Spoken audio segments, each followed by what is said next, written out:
Hi, welcome to Vishwablooms. Today we are going to do fruit bowl. First, take a bowl, put bananas.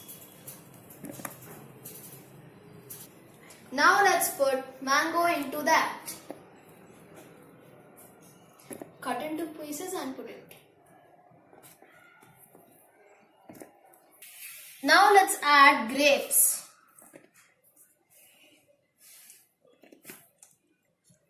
Now let's add sapota into it.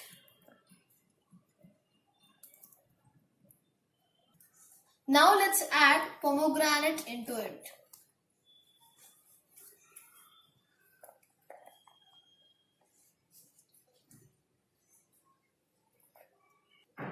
Now let's put watermelon. Cut into pieces and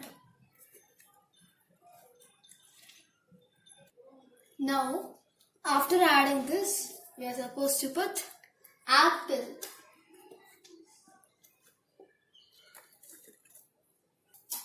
And also you can add the fruits whichever you like.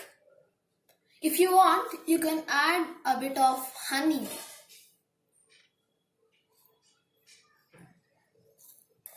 Now mix all the fruits very well. This fruit bowl is really healthy. It's going to be very tasty. You can also try it and taste it. If you like our video, do like, share and subscribe to Vishwablooms. Thank you.